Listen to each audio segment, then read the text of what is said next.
emergency for the first time in America. This is Jim, and Receiving this message.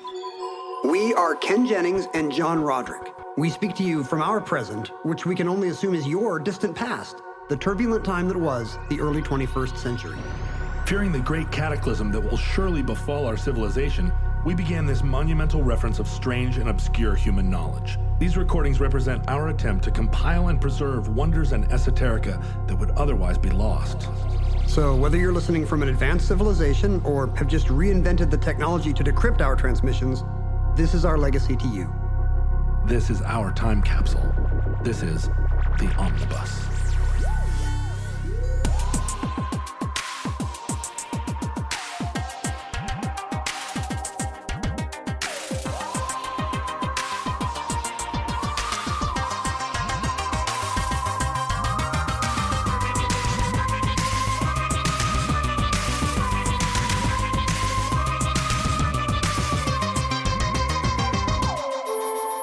You have accessed entry 659.IS2916, certificate number 37104, Inversion goggles.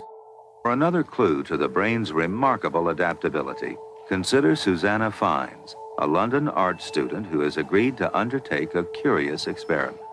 Now then, Susanna, if I could have a look at these most unusual spectacles on you. Carl's going upside down. Because I'm sure I'm holding the cup up. First things first, we should make sure the future knows that we in our time had eyes. Lost it again. Mm-hmm. We apprehended the world, but they probably have visual organs of some kind. That see stereoscopically. We Two had eyes. two, and that's the advantage. Not just a broader field of vision, but your brain can use differences in the two different images that are coming in to judge what is a large sphere far away and what is an apple right in front of your forehead that's about to hit you in the face. Although, Because that's important if you don't want to get apple juice all over. no, it's true. Although it's useless in terms of determining whether the moon is larger at the horizon or not. It's true. Like we needed to evolve to avoid apples hitting us in the face. But unless you're a werewolf, there's no evolutionary situation that requires knowing anything about the size or distance of the moon. Explain this to me. There are lots of aminals that have two eyes, but that are on the sides of their head. And then there are animals like us that have eyes both pointing forward. Yeah, I think the trade-off is they get better field of vision. You know, a horse can see behind it in a way we can't, for example. Because it means it's trying to detect predators or, I guess, windstorms or something. Right. Ghosts. The horse's two enemies, predators and windstorms. Uh-huh. That's why horses are always galloping away because... Well, I always assumed it was ghosts. I mean, I know llamas are terrified of ghosts. Now, are you picturing a horse being afraid of the ghost of a horse, or are you picturing a human ghost? No, I think... Is it a horse wearing a big bed sheet that is high on one end and low on the other? I think hosts, As you call horse ghosts or hosts. Yeah, hosts. Horses are afraid of the ghosts of windstorms. Dead windstorms.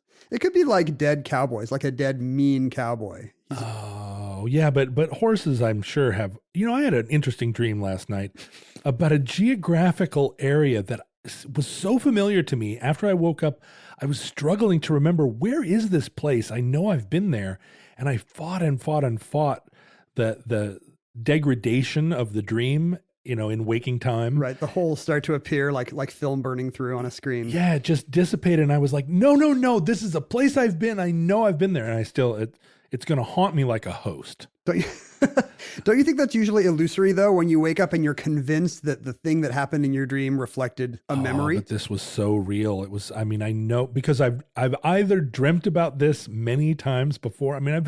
I could recall many different interactions I'd had with this physical space. Boy, and it's like a peninsula that was accessible by a railroad, but also there were like horse ghosts all around. It was a very confusing dream. We can find this. This is like in the movie where the person explains the vision they've had. This is the psychic who's helping the police, and the police are frantically looking for the site where the body is or whatever. So there's a railroad and a peninsula. Yes. Put that into the computer. How many of those can there be? Well, in dreams, I often have false memories. Like in the dream, an ocean liner will appear and I'll be like, that's like the ocean liner we all took in 3rd grade, Right. and I'll be so convinced that actually happened. And then when I wake up, I'll realize, no, We never took an ocean liner. how is that even possible? But I mean, do horses dream of electric sheep? I mean, what do horses dream of? My dog dreams. You see his feet jerk. So Yeah. he's running. There's outside evidence. Experimentation on animals is actually how we discovered how the eyes work, by the way.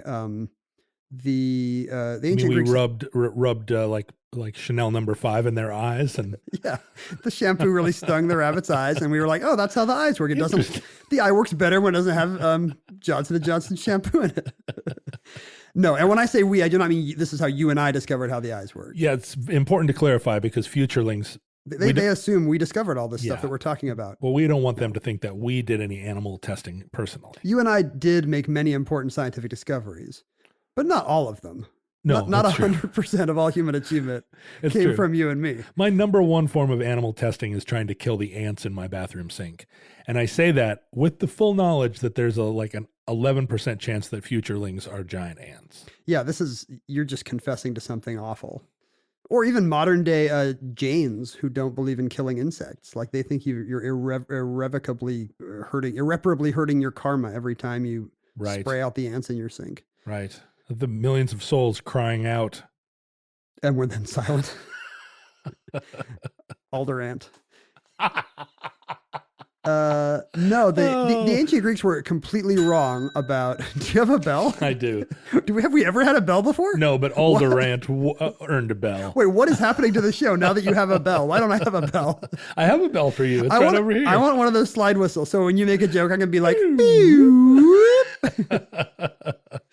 The ancient Greeks were completely wrong about how the human eye worked, as about so many other things. They thought that they had something called the emission theory, which is that the eye shoots beams out into the world. Mm-hmm. The eye is basically a big laser. And as I look around the room, I'm just sawing the room in half with my eye beams. And that's how vision works. This is the old, is light a particle or a wave question. Sure. Except they think that whatever's coming is originating from the eye. Right. I see. It's the exact opposite of what actually happens. So it's like they thought it was radar. A beam Yeah. would come out, bounce off, and then. Yeah. I don't even know if they got to the bounce part. Oh, Just I somehow see. the thing we shoot out is what produces A vision. light. And we see that's how Superman sees, right? Like Exactly. he has a beam of X-rayness that comes out of his, I don't know how this helps him see through things, but it must bounce back. Is it canon that it bounces back? Well, either that or it creates a kind of cone, like a connecting cone between the inside of your head. Other and people can't what you're see it. perceiving. Like when Superman is looking through the battleship and he sees the bomb ticking away, like Jimmy Olsen can't see that. No. So the cone must have to go back to his eyes. Yeah, if Jimmy Olsen were to stand in between Superman, then Superman could see his junk, see inside of his brain. if any. Gross. But the funny thing is, first of all, that's the opposite of how vision actually works, of course. Light enters through a little hole in our eye and not the other way around. And then is flipped upside down. That's the funny part. So, well, first of all, let me just say that even in our era, there is some evidence that up to 50% of adults still believe in the emission theory of light. Like if you ask people how they think their own eyes work, they imagine something coming out of their head. No. Yeah. So I hope they're listening to the show. 50%? Right. Look around your neighborhood. Like that house knows how the eye works, but the house next door probably does not. Is this the same 50% of the people that can't find Canada on a globe? Yeah, they should do a Venn diagram. I think you can see this 50% pretty well just by looking at any electoral map. Right. You can see the two colors of emission theory of light versus lens theory of light. And yeah, so as what you say is right. The eye comes in through a little lens. Or the light does. What did I say? The eye comes You in? said the eye comes in. See, I am one of the 50%. Yeah, you're in a weird Venn diagram here. I believe in the emission theory of light. And because it comes into a lens, that gives us a wider field of vision. A huge part of the world is being focused onto a little light. And if it wasn't a lens, you wouldn't have that. So that's the advantage of it. Are there eyes on Earth creatures that do not have lenses? Oh, I think so. Like that are just apertures. Yeah, I mean, some simple creatures just have like little photoreceptors, right? They can tell light and maybe movement. But is that, And I mean, that's at what about it. point is the cutoff for describing something as an eye rather than as a photoreceptor? I feel like this is a discussion that intelligent design people have a lot. Yes. Like, how does a photoreceptor turn into an eye? Answer, it doesn't. A cosmic sorcerer. Thank you, Cosmic Sorcerer. I only had a photoreceptor before. This is much better. Now my contacts fit better. So, So light comes in. the thing about having a lens is, there's a focal point, but it bounces on the back of the eye upside down, Right. a retina. And that's what was discovered by no less a luminary than Rene Descartes in the 18th century. He took a bull eyeball and took off the retina and essentially looked through it, like put a screen back there. And he could see, the lens was still there, but not the retina. And he could see that stuff was coming in and being projected upside down. Wow. And that bull gave his life so that we could all disprove the emission theory, I guess. I bet he gave his life for something else, like a bullfight. Yeah, right. Or, Descartes at the stew. bullfight. He was like, wait, don't throw it away. Don't throw it away. Like the bullfighter's about to throw the ear to a beautiful senorita in the crowd. And Descartes is like, Monsieur, I must me have the eye." the eye. Merci. I don't know why he's French and at the bullfight. There is a bullfighting tradition in the south of France. Is that true? Well, the Basque people of northern Spain the Basque territory also encompasses the area in southern France there around the Pyrenees. And do the Basques bullfight? I thought they were only into sheep. No. I thought maybe they went, not in any kind of weird way, but I just thought they were a shepherding people. No, the running of the bulls in Pamplona, Pamplona is it's like a stronghold of Basque culture. Oh, is that true? Yeah. So they take a break from the sheep once a year to get some exercise. To chase them or get chased. Chase and get chased. I have been in a bull chase in a small Spanish village. Like a less famous bull chase? Yeah, people don't realize that like a ton of villages do it. It's just that Pamplona is the, kind of the destination one. Right. It's like how... the Festival of San Fermin. There you go. As Hemingway fans know. Is there an example we have that like here in the States, like where every town has a big rocking chair, but only the one in Charleston, West Virginia is popular? Is the biggest rocking chair? Yeah, I don't know. Well, yeah, it's every town has a corn maze. Yeah, exactly. Every town has a 4th of July celebration. And what was the town you ran with the bulls? I don't remember. It wasn't that far from It was like Madrid. 2.5 bulls, 2 bulls and a calf. They were golden retrievers, but it was very exciting. No, it's just what the dynamic there is, they run them toward, I think it's the same in Pamplona. They run them through the streets. They've kind of barricaded off a path through the streets. And they run them into the corrida, where the bullfight takes place. Right. At the center of town. It's the same. That's the destination. Have you been to Pamplona for the San Fermin? I have. Wow. Did you run? So the running takes place very early in the morning. And at the time I was sleeping in parks, right? I didn't have the money for a hotel. Somebody sleeping on a park bench should be a morning person. One would think, right? But I would stay up very late and then I would catch some sleep. And a couple of times somebody shook my shoulder and said, "They're running the bulls, come on." And I rolled over and pulled my little dusty blanket back over my head. Give me 5 more minutes, Mom. Come on.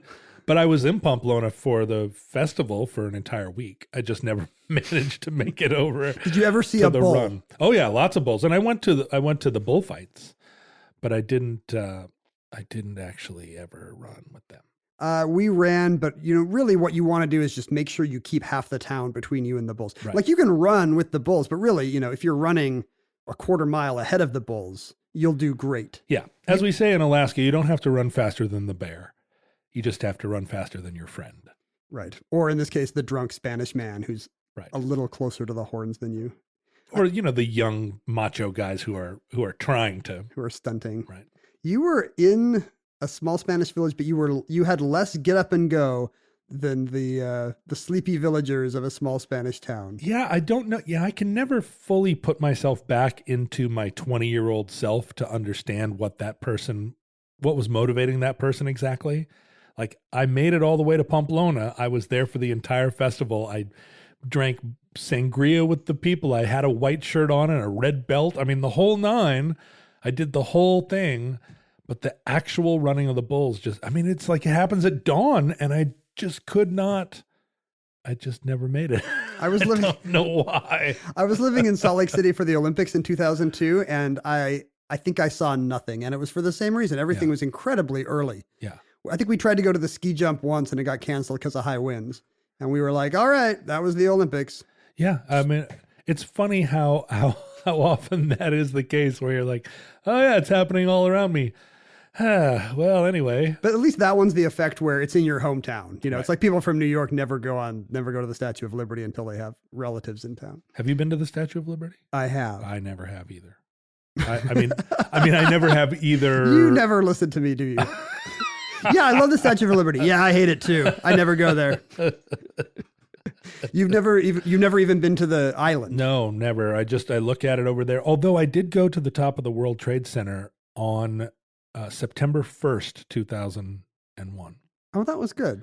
I'd never been, and I was a good day. I was like, you know what? I've been meaning to go up there for decades. I'm just going to do it. And a friend and I went down and went up and did the whole thing. Climbed up on the roof. What is up there is a Windows of the World little restaurant, and then there's an observation deck. And there's an observation deck on the top. And we went up and talked about, because this was, obviously after they'd tried to blow it up. The truck bomb in 92 that everybody forgets, 93. So we stood up there and talked about all the ways that you could try and destroy the World Trade Center. Oh, good job. But it never occurred to us to fly an airplane into it. That's what made that so diabolical. That's to your credit, probably. Yeah. We were like, wow, you'd have to really drum up a truck bomb. I mean, a serious one. Were you guys there just because you were fans of the Jessica Lange King Kong, where he climbs up the World Trade Center instead of the Empire State Building? We were fans of it, but no, we were being tourists. Statue of Liberty, you can't go to the Torch I think you can go to the Crown now, but you have to make tickets in advance, and nobody goes to the Torch. I think my sister went in the 1970s with my dad and was able to go. Is that possible? Go up the Torch, or was it already closed by 75? I don't know. Was your dad connected at all? Did he make a phone call? My dad was connected, as you know. He seemed to be able to make a phone call and get into almost anywhere. I know he was part of some smoke-filled Democratic Party machine. I just didn't know if you could call a corrupt political boss in New York and get to the top of the Statue of Liberty. Absolutely. That's how corrupt Democratic political machines work. That's the most frequent call they get. If you are calling about the Statue of Liberty torch, press 1. If you wish to have your construction company paid off, press 2. We're a little far afield from how the human eye works, I gotta say. So light comes in. What a segue. Light does not go out. Light comes in. Unlike the torch of the Statue of Liberty, light does not come out. The fact that the image is projected on the retina upside down, is interesting to a lot of people, and is probably what sparked a series of psychological experiments on how we apprehend vision. Because, if the light is bouncing onto the retina upside down, we realize the brain is in some way compensating for that. And I think we usually explain it by saying, oh yeah, the brain flips it right side up. But that's not true. There's not a little man in a movie theater in our head who needs it flipped for him. Basically, the optic nerve and the visual cortex interact in such a way that the top has always been the top to us, and it doesn't matter that it's the bottom of the retina. Right. The geography of the retina does not correspond to your own somatosensory part of your brain. Right. That tells you. It could come in sideways. It could come in at any angle. Yeah. We just have to know that, when I reach my hand up, that matches a part of my field of vision that I perceive as up. Who cares if it's the bottom of the retina? Right. But the fact that it's upside down got people thinking, what would happen to someone who saw everything upside down? And in fact, that's a very easy optical process to solve. All you need is 2 convex lenses in a tube, and you need to place them exactly as far away from each other, in twice their focal distance. And if you put that in front of your eyes, you just made an inverted lens, and will see everything upside down. It'll be inverted upside down and left to right, I guess. It'll be as if you had turned a TV upside down. So this is different from laying on a couch with your head dangling over and looking at the room long enough so that you can imagine the floor is the ceiling and the ceiling is the floor. They've experimented on tilting the head. You know, have you noticed when you tilt the head, the room does not appear to tilt like the bridge on Star Trek when something bad happens? Like I'm tilting my head and it's clear the room is not tilting, right? And there's about maybe a 15-degree angle at which you can do this. And then, you know, and the brain is good at compensating. The brain says, I bet the ceiling is still horizontal, even though it appears to be tipping. But you hit a certain point, and that's when the head stops, the brain stops compensating. And so you can see the room upside down.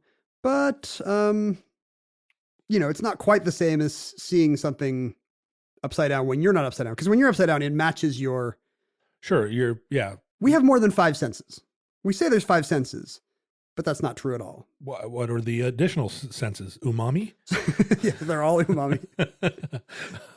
Vision, smell, taste, touch, umami, umami, umami, umami. I mean, some of them are superpowers that, you know, maybe only I have, you know, X-ray vision or whatever. Sure, or like my daughter's mother can tell what I'm thinking. Ah, that's true. But she can't. This is a self-reported finding. Yeah, she thinks she has a superpower. I was on a TV show yesterday with a woman who, at first I found out she was like some kind of president of data development at Fox, but then I found out she can see ghosts. Is that why she was on the program? Yes, she was promoting a new book about her ability to see ghosts. Oh, she can see them. Is she a horse? I didn't think to ask. No, she was clearly a human vice president. I didn't ask if any of the ghosts were horses. I was just trying to keep it light and have, you know, kind of laugh about the fun, the fun of ghosts. You didn't want to make it weird. It turns out people who think they can see ghosts do not enjoy keeping it light and laughing about their abilities. Oh, I bet not. They take it very seriously. No, because if you start to laugh, then you might be implying that maybe they can't actually see ghosts. She says she sees ghosts she discovered a ghost in a photograph, and that's how she discovered she could see ghosts. Oh. And she's like, I've seen 9,000 ghosts that way. 9,000 ghosts. And I said, all in the same photograph? Was it like a Where's Waldo? And she did not think that was funny. That's not funny at all. You were playing the role of Houdini in this story. Oh, Houdini the skeptic. Yeah, you were debunking her ghost seeing abilities. I wasn't trying to debunk it. She had said that she admired me for being on a quiz show because she never does well on quiz shows. And I said, when I found out she had these psychic powers, I said, well, you should go on the show. You could just read the host's mind, you know? Alex Trebek, I see you were thinking of the Franco-Prussian War, you know? And she did not think that was funny either. No, because she's not reading minds. She's seen ghosts in photographs. She can do both, it turns out. Has she seen ever a ghost that wasn't in a photograph? I believe yes. But we, like real life we ghost. talked very briefly. Oh, it seems like you missed an opportunity to really quiz this girl. She said, I can read some people's minds. For example, you don't believe me, she said to me. And I was like, that's very good. But not funny. She wasn't being funny. No, she's not a funny ghost here. She said that most people do believe in ghosts, though. If you look at Google, like ghost is one of the most common searches, and I say yes, but they're looking for the Patrick Swayze movie. And I thought this was an obvious joke, and she was like, no, they're not. You see, they type things like, are ghosts real, and what do ghosts look like? Right. So it was not the Patrick Swayze movie after all. Why are we talking about this? Oh, self-reported senses that few people have. Yeah. So what are the other senses besides the ones? Well, I mean, a lot of them are things we put under touch, but are different. For example, feeling pain is very different than feeling the texture of it. I mean, touch is feeling texture, right? But we can also feel temperature. We can feel pain. Right. You can feel vibes. You can feel vibes. You can get vibed by somebody pretty hard. The sixth sense, vibes. There's proprioception, which is like where your own body is. Like even if I'm not looking at my left hand, even if my left hand is not touching, this tabletop, I have a sense in space of where my left hand is. And that's a sense that we have. So a combination of just knowing where your body is and which balance and all the vestibular stuff. So a combination of knowing which way your head is oriented plus what you're seeing. When you're upside down, your brain knows, oh yeah, I can tell from the ear canals that my head is upside down. I expect the ceiling to be up there and the floor down there and the floor to be up there. Well, so what happens if you flip that around? So if you put on a special pair of glasses, which was first done by George Stratton, the founder of the Berkeley Psychology Department in 1890, at first it's incredibly disorienting. so he put one of these contraptions on his eyes. You block out all the other light because you don't want any of the real world to peek into the corners. Mm-hmm. So he's seeing everything exactly upside down.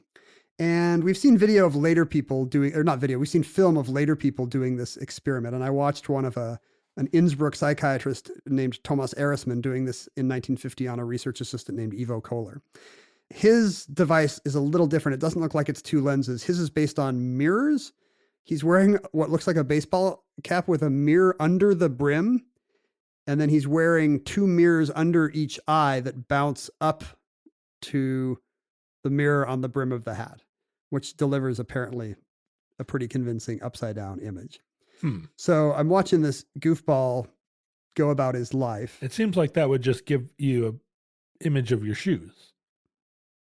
That would be interesting to put on a pair of goggles that just showed you your shoes, except you're looking straight forward. Just to see what it's like for your shoes all the time.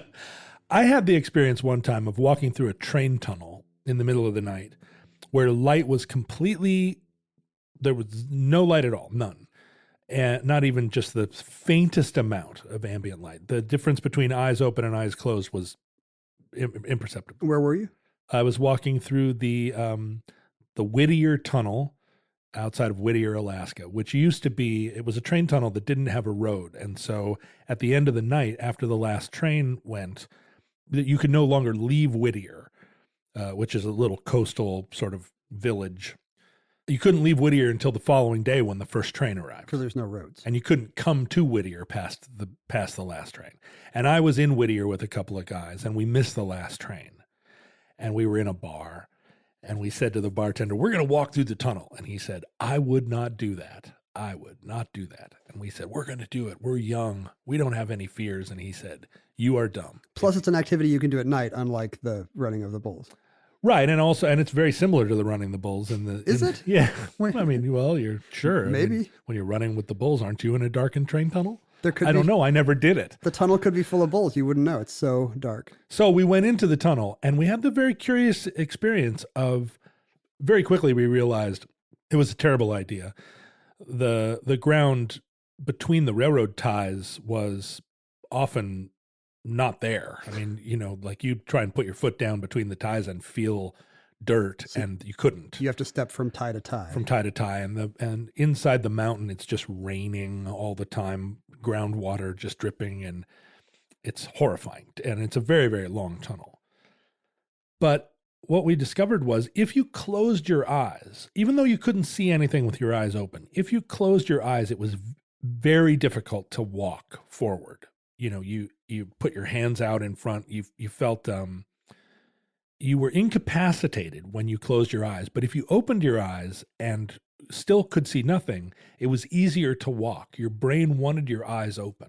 Do you think it's because there was some kind of visual information there that you couldn't register consciously? No, we did every experiment you could to imagine that there was something to see, and there wasn't. It was just that the idea of walking into an unknown space with your eyes closed.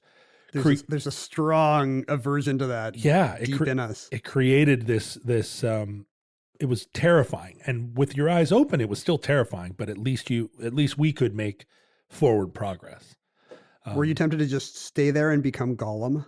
I don't think Gollum went into the mountain because he was like tempted by the appeal of it. He wanted to get away from the sun, I think. Yeah, it was getting away from the sun. And we did not want to get away from the sun. We just wanted to get out of Whittier. But no, what we ended up doing to the same thing, right? What we ended up doing was I was in front, the guy behind me put a hand on my shoulder, and the guy behind him put a hand on his shoulder, and the three of us, sort of made a human caterpillar, if you will. And you stopped walking, made a human caterpillar. And then when you were bored with that, you left the tunnel. Yeah. And then we walked all night. It took us all night to get through this tunnel because, we were walking. I mean, we were walking as fast as we could, but that was not very fast. Like I say, it's a long tunnel. Is it miles? Yeah. There's one of those. I didn't realize there's one of those on the John Wayne Iron Horse Trail up Snoqualmie Pass. One of the longest train tunnels I think it's the longest one in America and one of the longest in the world. The thing I didn't realize I was coming up on it, and like I'm a mile away. I'm like half a mile away from it, and the weather changes. It gets physically cooler on that trail, and I guess it's just the inside of a mountain, just blasting its cold inside of the mountain air. It's the inside of the mountain Up where the the path. goblins live. And where Gollum probably lives. Yeah. Getting rained on, it turns out. I didn't know it rained inside mountains. Well, yeah, it's all that groundwater that's just seeping, seep. So for a laugh, it's fun to watch videos of people with one of these contraptions, these inversion goggles on their eyes. It kind of looks, in some cases, it looks like they're wearing a Viewmaster or one of these newfangled VR headsets, but it's old-timey video. The first thing they do with this guy is give him a white cane and put on an armband. It's like a yellow armband with 3 black dots, which I guess is how you tell people in 1950 Austria, I'm blind, because he's going to have a hard time walking down the street. I feel like any yellow armband in Austria is going to be problematic for me. It's the first thing I thought of when they put it on the guy. I'm like, wow, there is a tradition in Central European cultures of kind of, stereotyping or pigeonholing someone, identifying someone on the basis of an armband. Wow. So I guess the Nazis did not invent it. People who did not see invented it. Seems like a weird thing for people who didn't see to invent. It wasn't the Nazis, it was the Nazis. Oh, I want to give that a bell, but it's a muted bell. It's a wah wah. You need a muted trumpet as well. Sad trombone. And so they take him out walking in the street, and he literally can't walk. They come to a gate. He passes under a gate, and he tries to lift up his feet as if to step over something, because to him, the gate is in the bottom of his field of vision, right, not above him. They show him fencing with the scientist. The scientist is kind of poking at him with a little stick, and he's trying to block it with some kind of a rod. And every time they go low, he goes high. It's the Michelle Obama thing. Like he cannot parry a single blow because he's always moving in the exact wrong direction. They try to pour the guy a cup of tea, and he immediately takes the cup and turns it upside down.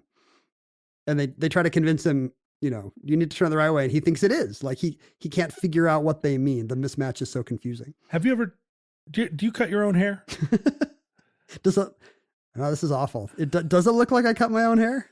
It kind of does. I mean, it doesn't look like I don't cut my own hair. I don't know. I don't want to insult your barber, but like it's possible. You seem like one of these sort of libertarian characters that might cut his own hair just to. Yeah, that's the core of my libertarianism. I'm sick of the government controlling my hairstyling. Yeah.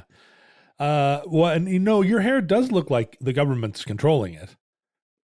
Because I'm wearing a tinfoil hat over it? Well, no, because you just look like a CIA agent from the 50s. That's the look I've been going for my entire life. But I do cut my own hair. And so the orientation of, trying to operate scissors in a mirror on the back of your head is really like this that you're describing.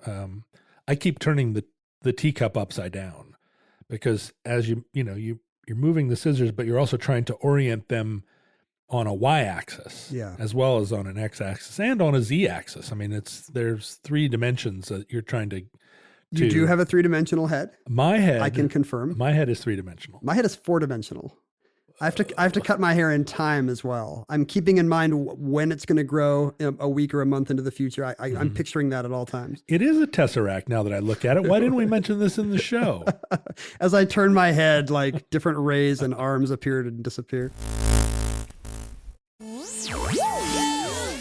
So does this have any utility, these glasses? I mean, how long does it take a person to... Absolutely not. It's just a way to laugh at a grad student. How long does it take to rewire your brain so that you can wear upside down glasses and get around fine? It's surprisingly quick. The video cuts ahead to stage 2 of the experiment. He's been wearing them night and day for 3 to 5 days, and he's okay. He's walking without trouble. He doesn't try to step over illusory gates anymore. He's better at parrying blows with a stick. For some reason, the experiment they have him do is to light a cigarette on another person with a match on a stick. I'm not sure why that's the ultimate test of... That's the ultimate test. That's why it's called the ultimate of test. Upside down vision. Like maybe that's a tradition in Austria. And now for our final challenge. Every Austrian game show ends with the lighting a cigarette on a stick test. And the funny thing is there's 2 heads. There's an upside down head and a right side up head. Two assistants have stuck their heads through a piece of cloth. and he's going to do both of them. And I thought he was going to be better at one than the other, but that never actually happens in the movie. Maybe it's just for fun, for decoration. And in the same period of time, he's biking through the town, like in less than a week. He's painting landscapes quite well in the video. I wonder if they got a skilled artist.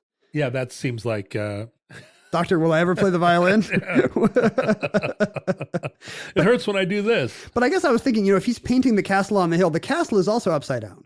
So all he has to do is duplicate that. I mean, the problem is the motion of his hands is not what he expects. Well, this feels like a brain wiring thing that once it happens, you would no longer have to compensate. It would just be, you would just have made the flip and you'd just be seeing the world in this new way. George Stratton said it was a little different from just, looking at an upside down TV. He said, although these images were clear and definite, they did not at first seem to be real things. So there was kind of a weird existential thing going on where he was surrounded by 3D objects, but they seemed somehow to be misplaced, false, or illusory. So he was having a bad trip, essentially. I wonder how much of that is looking at something through the intermediary of a lens. Yeah, I don't know how much like seeing without something over your eyes it can actually be. I mean, today there's probably an app for this.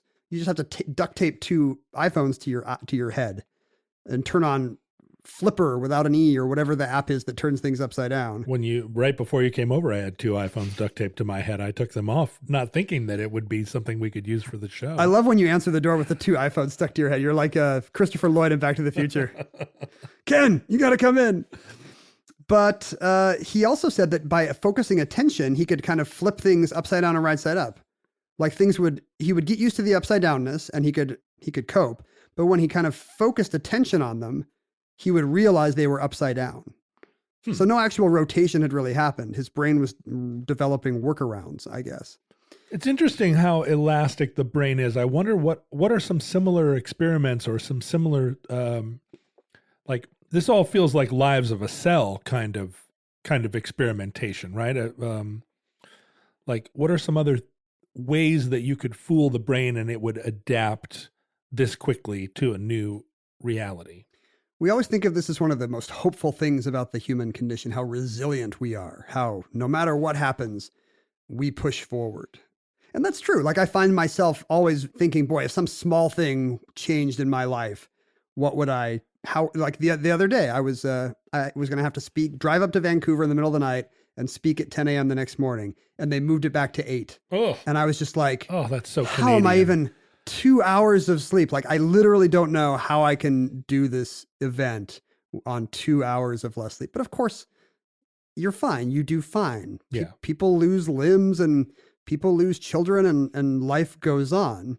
And we think of it as a good thing. But it's also a little bit frightening how, if we really do have this innate ability to adapt to anything, to accept anything as the new status quo, it's easy to see how that can go wrong, right?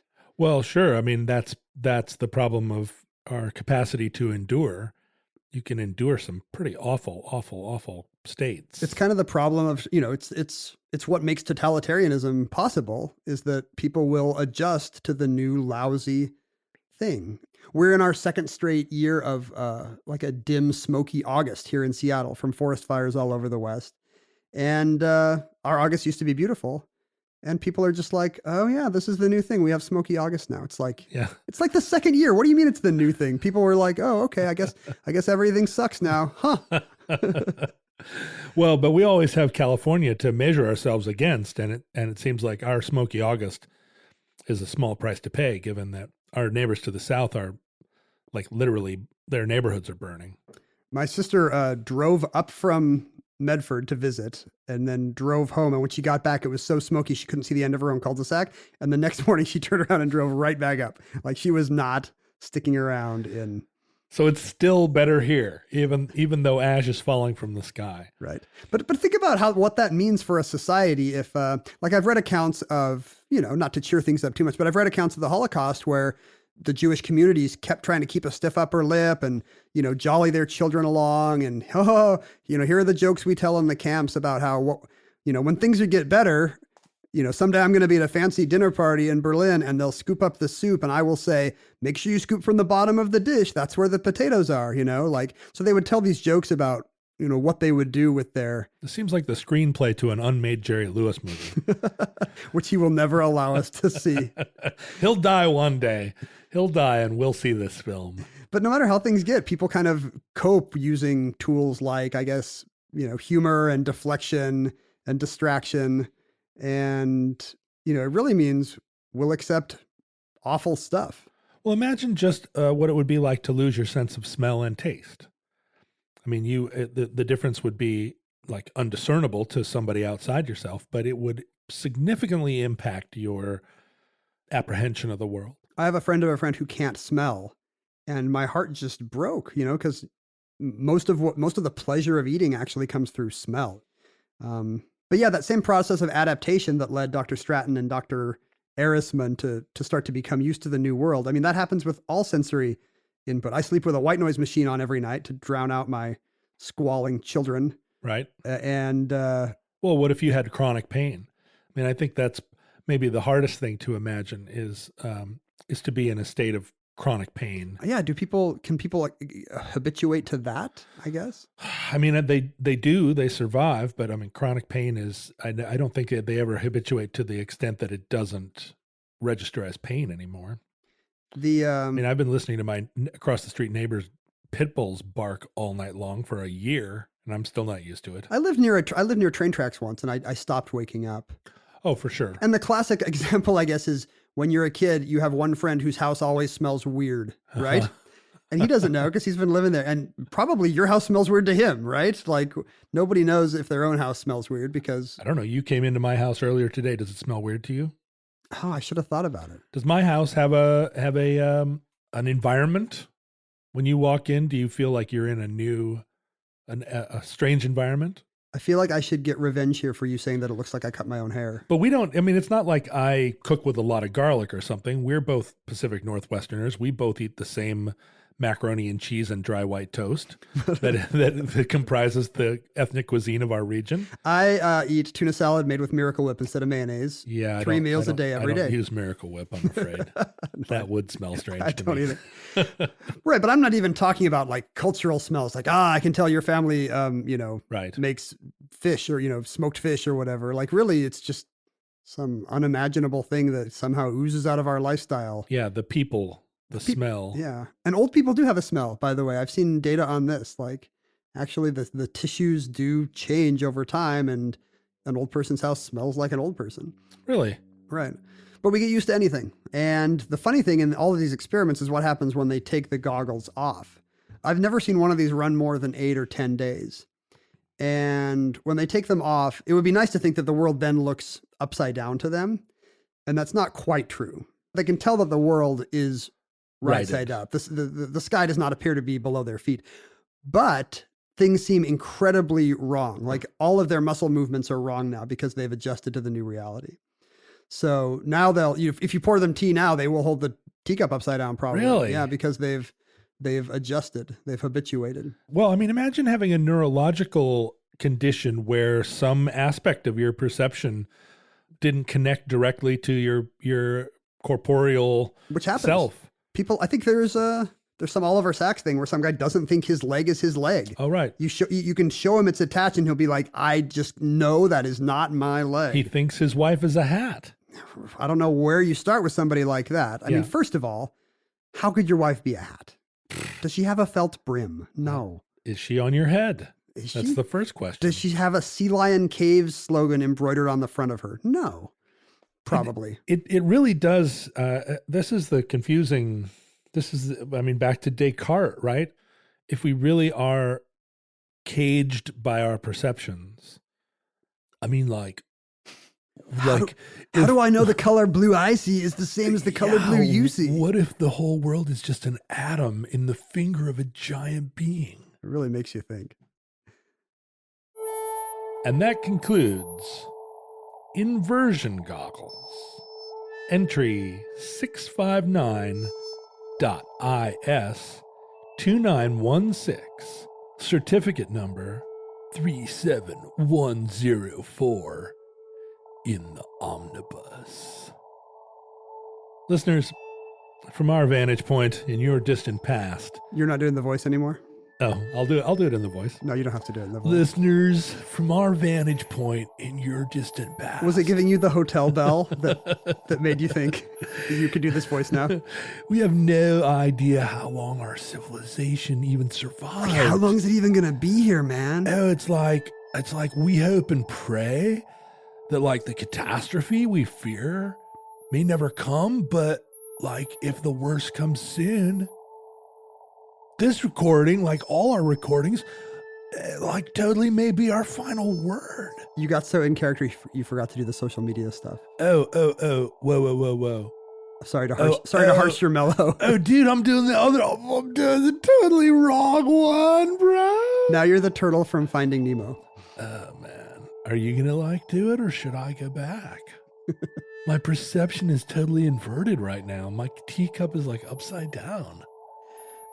Maybe your teacup is right side up and the whole tea party is upside down, man. Oh, I do think the tea party's upside down, bro. You should do the social media thing. All right. So anyway, like social media is like a full-on bummer, right? But if you're into it, like I'm not here to yuck your yum. So anyway, like if you want to like interact with us on Facebook, we totally have like an omnibus group called the Futurelings on Facebook, and it's super fun over there. People are really smart and like clever and stuff and talking about episodes and stuff. And also like we're on Twitter and Instagram, like me and Ken, both of us, like at John Roderick and at Ken Jennings, except he's not really on Instagram. He's like on there, but he's not on there. Whoa, at the same time? I know, it's super weird because I like see you lurking and stuff, but you like never do anything. It's kind of weird actually. Also what? Oh, you can totally email us and we will like absolutely read it and even reply. And that is omnibusproject@howstuffworks.com. We were also giving out a snail mail address. Oh. And people mailed us stuff. Oh, wait, whoa. To Omnibus Project, P.O. Box 55744, Shoreline, Washington 98155. I have the first. Send it to Zoom. Like I've got some stuff people send us right here. Oh no way! A postcard of Admiral Byrd flying to the Antarctic. Real mail. Yeah, somebody sent us their mini comics that they made. One about Comet Kohotech that was inspired by an earlier entry in the omnibus. Excellent. And here's a true crime book, a true story of murder and malice in the woods of the Pacific Northwest. Ooh, this seems like it's up your alley. It is. Well, when I told you we got all this stuff, the first thing you said was, I don't really want people sending us zines. Like, I want them to send me a nice suit. Yeah. You were disappointed when I opened my P.O. box and it did not have a nice suit in your size. I said, is there a suit? Is there a 44 long suit with a 38-inch waist done in a cool style, like a zoot suit style? Or So every day you're disappointed when you go to the mailbox and there is not a tailored suit in it. When I open the mailbox, here's what I'm looking for. Number one, first, an envelope check. with a check. The old freelancer walk to the mailbox. And I go through the check. I go through the envelopes and I'm like, no check. Damn it. Sometimes there's a check. And then you have to go through everything again and see if any of those things you rejected for not being a check might be a tailored suit. Right. And every once in a while there is a tailored suit. Really? In your mailbox? Yeah. That's crazy. But there could be more. There could be more checks and more tailored suits. So, I mean, send zines. I'll read your zine. I like a zine. This comic about Comet Kohotech is very good. Does it have us in it? No, but it has some of the stories we told. Here's Isaac Asimov amusing seasick passengers on a cruise. Like, this is all straight from the episode. That was a quick turnaround. This comic was inspired by an episode of the podcast Omnibus. Oh, look at that. Thank you, Talbert Johnson. Yeah, that's fantastic. If you want to make... Oh, and he hand drew a picture of a nude Carl Sagan for us on the frontispiece. This is kind of sexy. I love the idea of a graphic novel with you and me as the characters. And our virtual assistant, a nude Carl Sagan. If we're going to have a nude virtual assistant, I would prefer it not be Carl Sagan. That is absolutely the only nude assistant I will accept. See, you are a married person, so a nude Carl Sagan is not a temptation to you. But as a single person? But as a single person, I would take be... that. What's under that turtleneck, Carl? I would be too I have tempted. to know. Are you done reading? Well, yeah, but social media stuff? I read both parts. I'm going to do a read of the second part, but not in a surfer voice. Do you have a stoner voice? I don't think so. Oh, you've never been stoned. You have no idea. You don't even know what the impetus for speaking like that is. And I feel like if I did it, it would be just a counterfeit. It would be appropriation, for one thing, of a culture that is not mine. Thank you. Cannabis culture. Thank you for not appropriating our culture. And second of all, it would just be an impression of, Casey Kasem as Shaggy, who is doing an impression of, I don't even know, Maynard Dobie G. Gillis. Krebs. Yeah, exactly. Who is doing an impression of an actual beatnik stoner. So it would be like 4 steps removed. I mean, the reason that you talk like that when you're a stoner is that it is a very comfortable way to talk when you're stoned. It's not, it's not a put on. You just that's how it comes out. Is it like habituation, like with the goggles? Are you hearing a regular voice in your head? Yeah, maybe. Oh, except that things are so amazing when you're stoned that you have to speak in a voice that conveys that amazement. Like, whoa, Ken, oh, your hair is almost like it was cut by a professional, but whoa, not quite.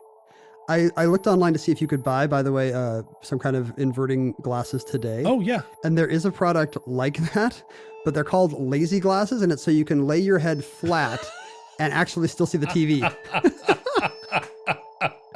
So, I would like to think that's for our brave vets or something, but it's probably just stoners buying this. So you can see the book or the TV set without having to lift your neck in any way. Whoa. I don't think that would be very pleasing. Really? No. To watch TV lying flat on your back. I think it would seem weird. I really do. I think it's like, have you ever been in a place where the television was mounted on the ceiling? Yeah, like a planetarium. It turns any theater into a planetarium, basically. Yeah. But I suppose, and to me, that's what I want. if you wanted to customize your bedroom so that you could lay flat on your back on your bed and watch TV, you could put a big screen TV, just mount it to the roof. But I think your brain wouldn't. These are cheaper. This is like $8 instead of having to mount a TV on the ceiling. It just bounces your TV into your ceiling. Right. Listeners, from our vantage point in your distant past, we have no idea how long our civilization will survive. We hope and pray that the catastrophe we fear may never come. But if the worst comes soon, this recording, like all our recordings, may be our final word. Our final word might be you doing your stoner voice. Let's hope so, bro. But if Providence allows, we hope to be back with you soon for another entry in the Omnibus.